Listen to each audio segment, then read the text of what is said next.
Tasmai Shri Gurave Namaha.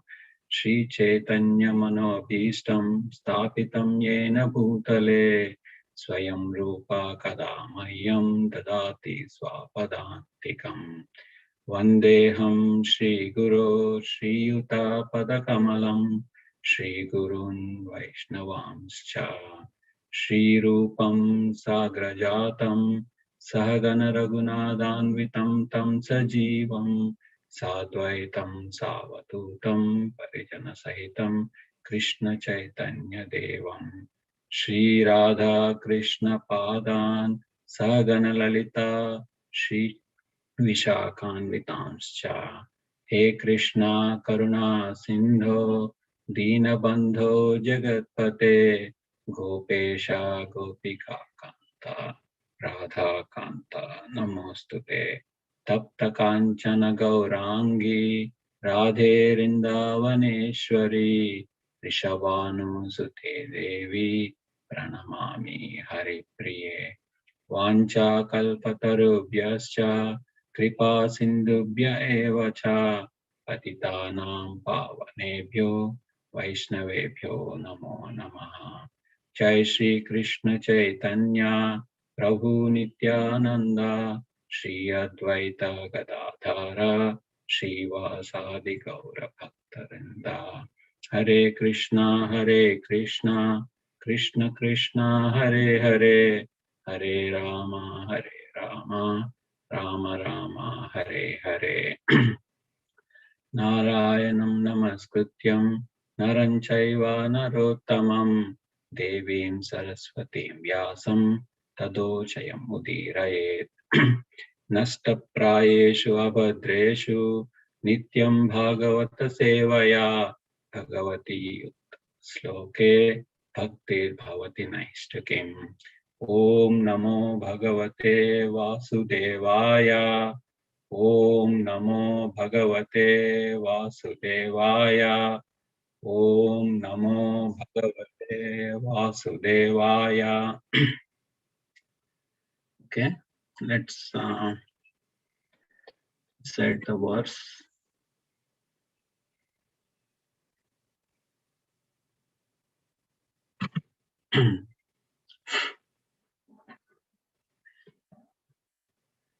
Yat tejasata Bhagavan Yudhishulapani Pismapita Sagirajo Astra Madanijam me Anyopi Chaha Mamunaiva Kalevarena Prapto Mahendra Bhavane Mahadasa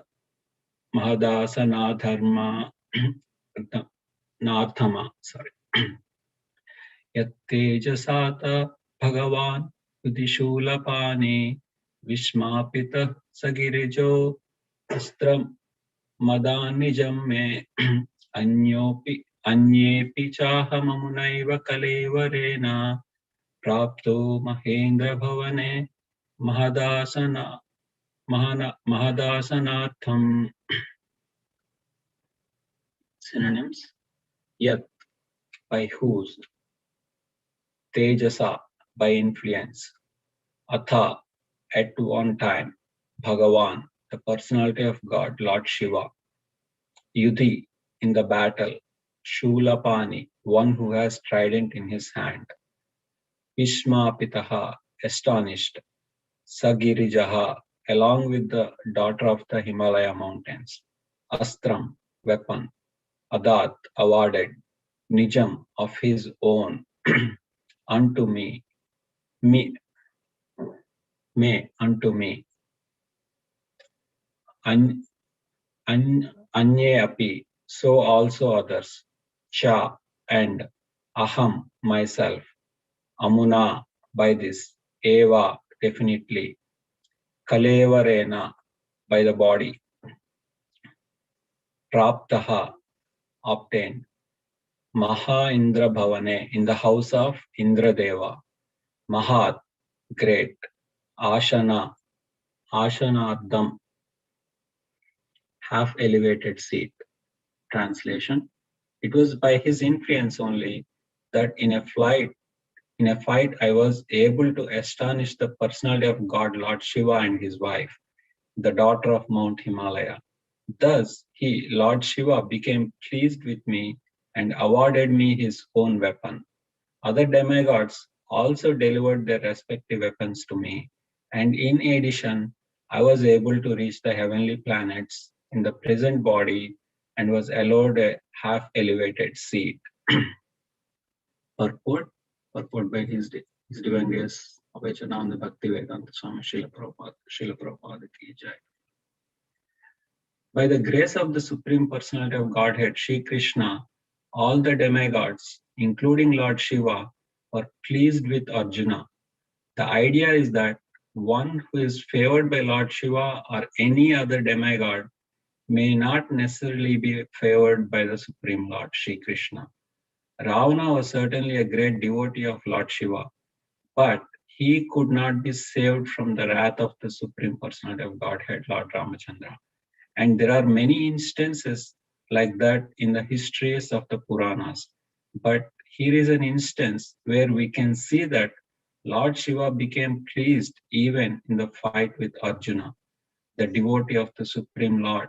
The devotees of the Supreme Lord know how to respect the demigods, but the devotees of the demigods sometimes foolishly think that the Supreme Personality of Godhead is no greater than the demigods. By such a conception, one becomes an offender and ultimately meet with the same end as Ravana and others.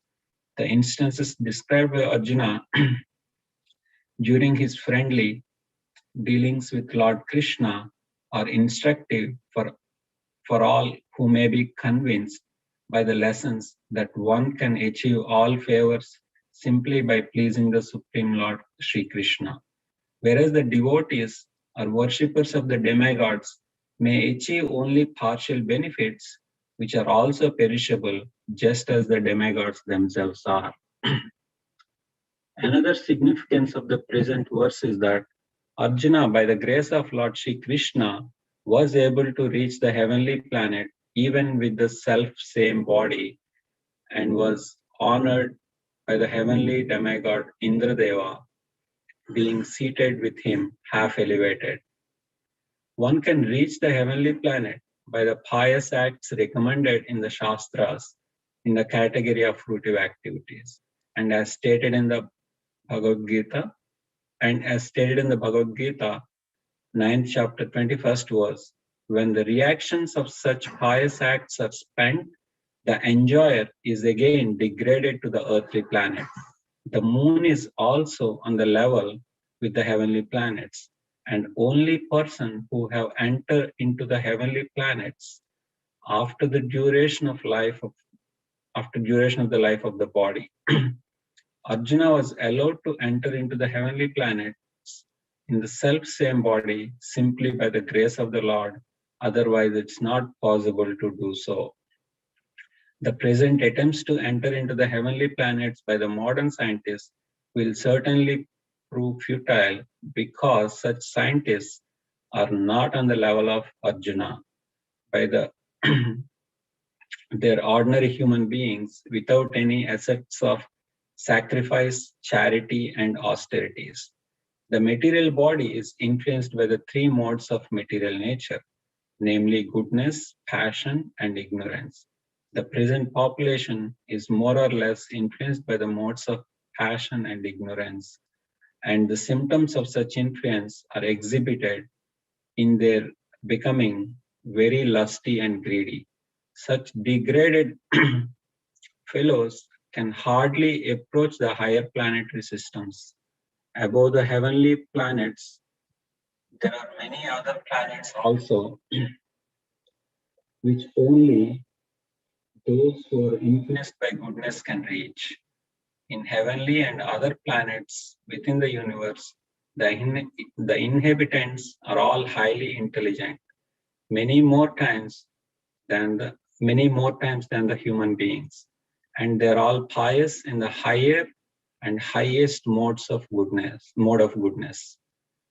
They're all devotees of the Lord, and although their goodness is not and unadulterated. Still, they are known as demigods, possessing the maximum amount of good qualities possible within the material world.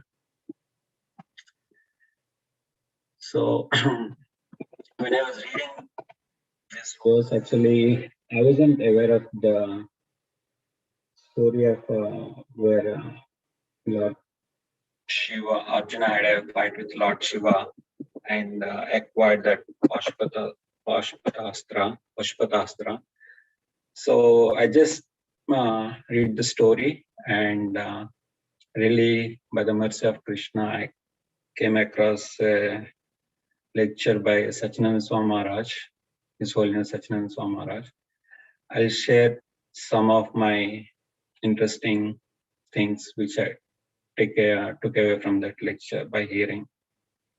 So I'll start with the story. I'll stop the sharing.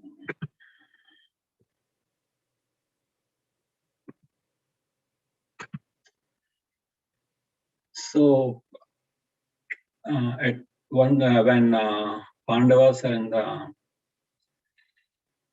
forest during that time, once like Yudhishthira Maharaj calls Arjuna and says that we do not have any celestial weapons, whereas the Kauravas, they have different celestial weapons owned by Karna, Bhishma, and other fighters. And Yudhishthira Maharaj was worried, like, and he requests Arjuna to go to Himalayas and do some penances and acquire the celestial weapons from the demigods. So when they're in the forest, once Vyasadeva visits them, and he gives Pratismriti, mystic powers, to Yudhishthira Maharaj, and urges Yudhishthira Maharaj to pass it on to Arjuna to please the demigods and get those celestial weapons. It will help Arjuna in acquiring those celestial weapons. So then Yudhishthira Maharaj passes on that Pratismriti mantras to Arjuna, and Arjuna receives those mantras, and with those powers he travels at the speed of mind, and he reaches Indrakila mountain, and while he's traveling he passes so many mountain peaks which are inhabited by rishis, and he passes Himalayan mountain range and so many places. And once he reaches Indrakila, where he heard a voice from the sky asked him to stop. When he was like just searching for where this voice is coming from, and then he sees a very old rishi sitting beneath a tree with very ascetic splendor, and then he wondered who it is, but before he puts his question, like the rishi asks Arjuna, "Who are you? Why have you come here? You seems to be a hero, a warrior, and what's there for you to do here?" And then he insists Arjuna to leave his bow and arrow, as and he explains this region is a very you have attained a very high platform of existence, and this region is full of brahmanas, and here there won't be any disputes, and you don't need your bow and arrow. Please discard before proceeding further, or throw them away. But Arjuna was adamant in giving up his bow and arrow because he is on his mission to do the tapasya and get the celestial weapons from the demigods. So after some discussion, the Rishi turns into King of Heavens Indra and says, I'm pleased with you, pleased with your determination, and I'm ready to give you a benediction. Please ask what you want. And Arjuna, by seeing the celestial chief, he was awestruck and really realized the Indra's position, and he lowered his neck and he folded his hands and basically offered his respects to Indra. And he said, like, he put forth his aspiration why he's here, and when he saw Indra, so I'm here to get the celestial weapons from you because you received all the celestial weapons from the demigods with the fight when Indra was fighting with Pritrasura.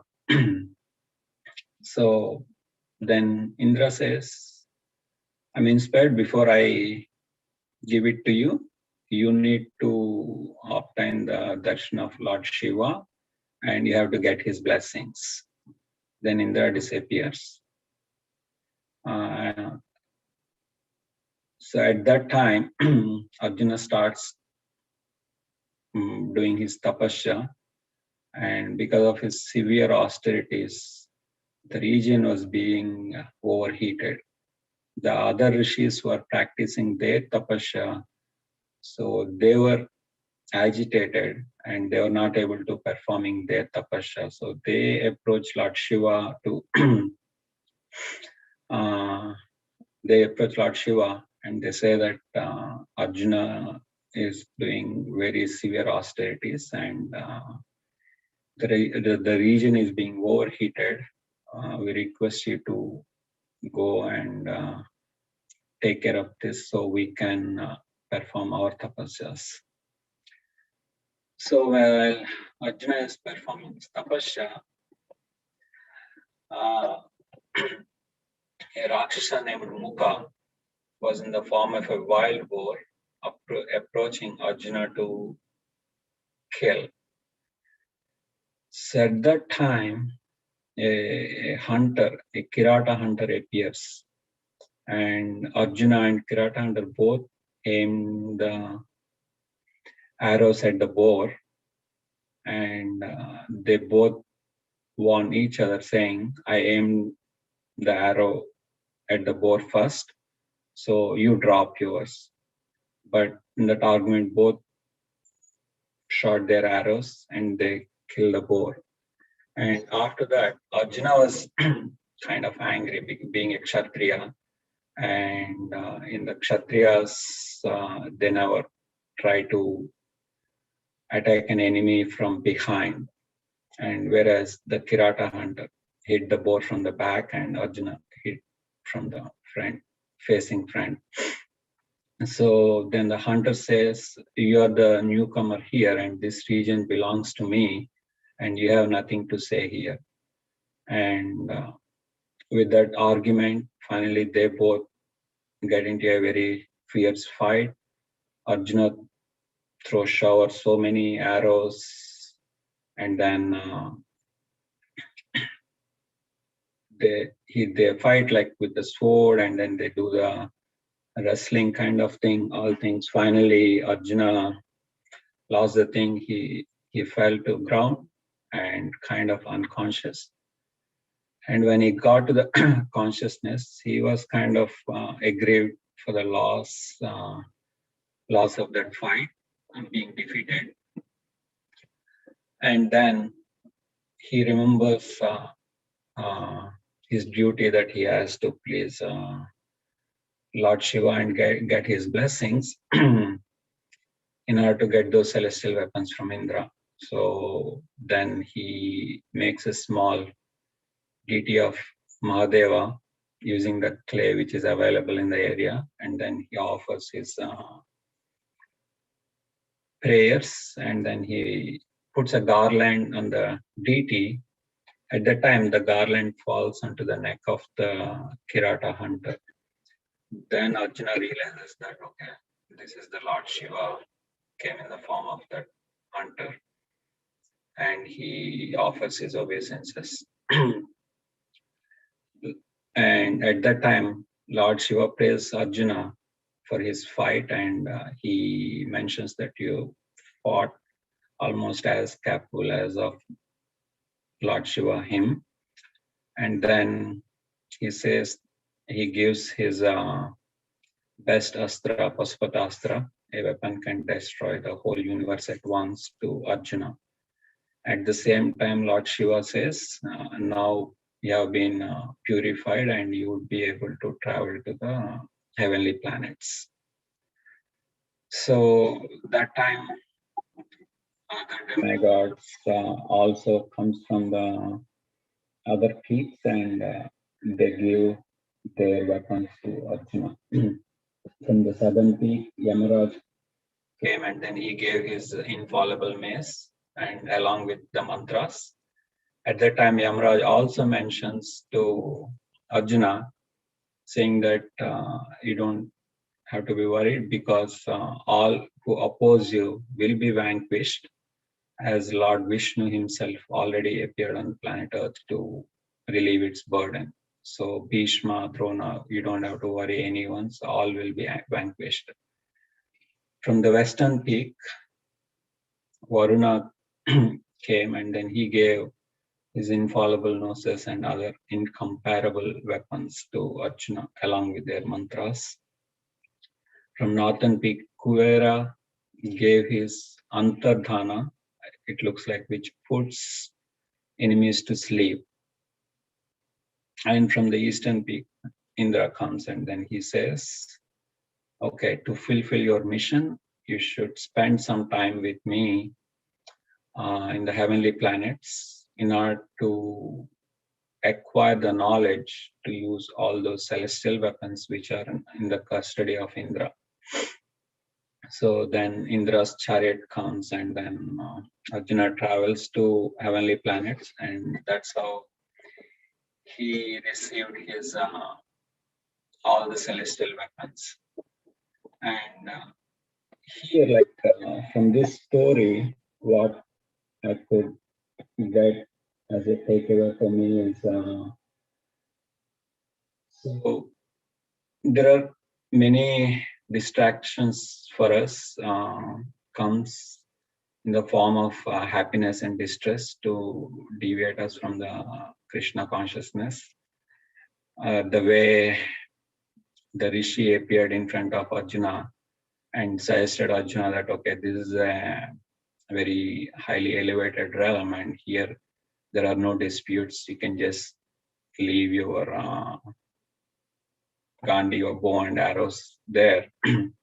But Arjuna was adamant, and he wanted to keep his bow until he meets his mission, because he doesn't know what's going to come up front. Similarly, for us as a devotees, or practicing devotees, for us the Krishna consciousness, the devotional service is the weapon for us to fight against the Maya, and we need to keep the aim of to liberate from the cycle of birth and death. We need to have that weapon of devotional service. So I would take that as a takeaway. That means I should be always conscious of my devotional practices. And coming to takeaways from the Maharaj's lecture, and Maharaj was mentioning, like, means Arjuna, actually in the translation, Arjuna used the word influence of Krishna, by the influence of Krishna. Only he could attain those celestial weapons after a fight with Lord Shiva. So, though Arjuna is a devotee of Krishna, but still he is, at that time, like, he is remembering so many things, what he could achieve. All those things are because of the mercy of Krishna. So in that, Maharaj was mentioning one saying from His Holiness Mahavishnu Maharaj in London Exchange. He mentioned, like, it seems Mahavishnu Maharaj traveled from Los Angeles to London, I think. So in the lecture, so our Maharaj was mentioning, it's incorrect to say that I have flown to London. Instead, should by Krishna's mercy, I have come to London is the correct way of saying it. So we can say that, like, we need to see all the things are by the mercy of Krishna, whatever is happening in our life. And even if I can move my hand, or if I'm able to give this lecture, so it's all because of the mercy of Krishna. And Maharaj mentioned another thing, like kartaham iti manyate. When we think I'm the doer, but though we are doing things under the influence of the material nature, prakriti kriyamanani gunay karmani karo sahara. So kartaham iti manyate. So when we get that thing kartaham iti manyate thought, then we are losing our Krishna consciousness, and within no time we would be quickly reaching to the material platform and we are falling down. So we need to be always thinking by whose intelligence and whose strength we are moving around. So that's all Krishna. We accept it or we do not accept. So, but that's how we are doing it. So, and when a devotee understands everything is moving under the control of Krishna, that consciousness is called Krishna consciousness. And yeah, with that, like, I would conclude. And yeah, and one more thing I mentioned actually. Yeah, Krishna's love, or the Krishna prema, Maharaj is considering it to be a liquid which is flowing from Krishna, and we are, in order to collect the liquid, so we need a bowls. In order to collect some things, we need to have a right bowl to collect the things. Otherwise, sometimes when we put some sour liquids on the brass or silver, sometimes they oxidate or some chemical reactions happens. That's why Maharaj is saying it needs to be in the right pot to collect the trauma and keep it intact. So for that, like, the pot, what Maharaj is saying was, our heart is the pot to receive the Krishna's mercy or Krishna's prema. And the qualities for that pot, for our heart to have it, is from the Shikshastakam, the third verse. Trinadapi sunichena taroriva sahishnuna amanina manadena kirtaniya sadahare.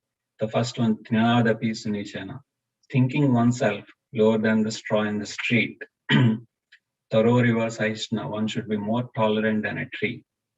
Amanina manadena, devoid of all sense of false prestige, and should be ready to offer all respect to others. Only in that consciousness or in that mood, we should be able to receive the mercy of Krishna. So with that, I conclude, and please forgive me if I misspoke anything or with my limited knowledge. With that, I'll conclude. Thank you.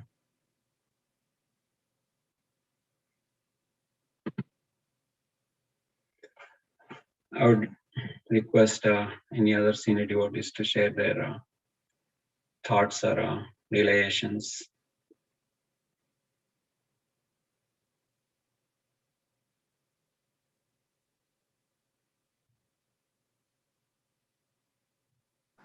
Hare Krishna Prabhuji, please accept my humble obeisances. All glories to Guru and Gauranga. Prabhuji, wonderful class, Prabhuji. So nice. I had two observations and two questions from those observations. The first one is, okay, I'm trying to recollect, Okay, the first one is, when you look at Lord Shiva and all the stories, there's so many, like Arjuna went challenging Shiva, and even though he loses, the battle with Shiva, Shiva still grants him boons. The same thing, like when Ravana goes to, Shiva, he also, he actually behaves in a very, very bad way, but in the end, he ends up pleasing Shiva, and Shiva grants him many boons, So what are we trying to learn in this? There is more of passion here and no bhakti. In spite of that, Lord Shiva is trying to grant boons. So that was number one. The second one was, we read that when Prahlad Maharaj was meditating, the entire universe gets heated up. When Hiranyakashipu meditated, the entire universe gets heated up. When Arjuna meditates, the entire universe gets heated up. Except for Prahlad Maharaj, not Prahlad Maharaj, Dhruva Maharaj, So in all these three incidents, they were actually expecting something in return, and they were meditating. And the universe was getting heated up, and rest of the rishis have to go to the Lord and say, please do something about this. So what is the message here, Prabhuji? So I'm struggling with these two messages. So could you repeat the first question, Prabhu? I just lost track of it. I'm sorry. Yeah, Prabhuji. The first one is, take the example of Arjuna fighting Ishvara, okay. And then though, that's actually in the mode of passion. He fights because he wants to, get some fruitive results, be it celestial weapons, whatever it is. The same way when Ravana also goes to Lord Shiva, he fights with him, and then at the end, though Ravana went in a challenging mood, in the end, Lord Shiva is pleased with him, and he gives him whatever. So my question, there's so many other stories of Lord Shiva. Yes, like yeah. I got the first one, so yeah. Yeah, my question is, where is bhakti in this? How do we understand this? Okay, yeah. Actually, for this question, Prabhupada clearly wrote in the purport, right? So, like means when the devotees of the Lord are there, so they know how to respect the demigods, whereas the devotees of the demigods does not know how to respect the Supreme Lord. I mean, other way around is not always there. So that's why, like Prabhupada compares that, like people like Ravana would attain the same thing, like because Ravana thought he got all the boons from Shiva, and he can take over everything, and he is supreme. So the consciousness is different, though Ravana and Hiranyakashipu, they're all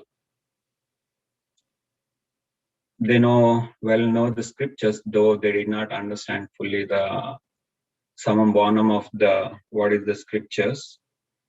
And yeah, so when devotees of the Lord are there, so they know the purpose and they know like everything, like means everything belongs to Supreme. So they know how to respect everyone, like even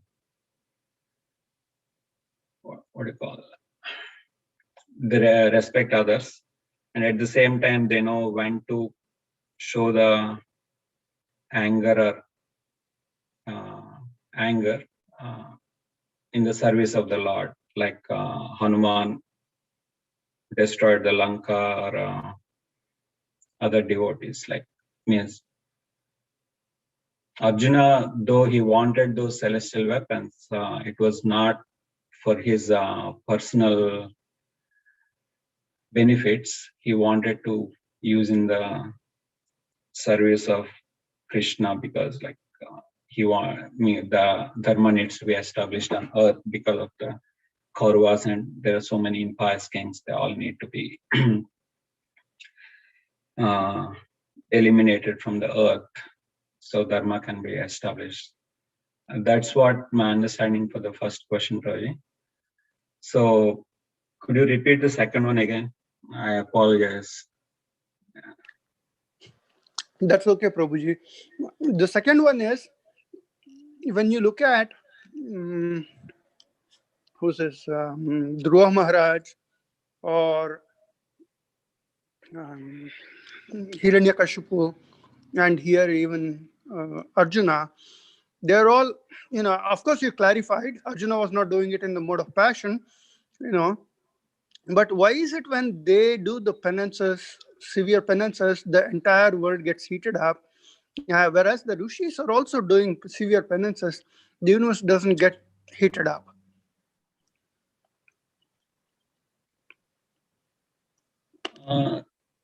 These are technical questions, so it's okay.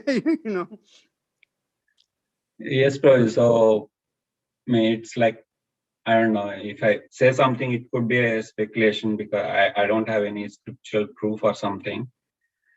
But when the rishis are performing, so their performances, they kind of know the Supreme Lord is Miss Krishna Supreme or something, so they wanted to please, and then they wanted to meditate on the Lord. I'm guessing so they might not be aspiring that the Lord or those demigods present in front of them. Whereas others, when they're performing, like means anyone like Ravana or Hiranyakashipu or Dhruva Maharaj, so they were looking for, consider in a material benefit how they use it, but they wanted someone to come and present something. So I'm guessing when our material desires are so high, and then when they're trying to do those penances, maybe something has to happen in order for someone has to request or something has to happen so Lord can appear or something. I don't know. It might be a speculation. I am sorry, Prabhuji. No, that's okay, Prabhuji. That's what I also thought. My question was not really in the spirit of bhakti, so it's okay, Prabhuji.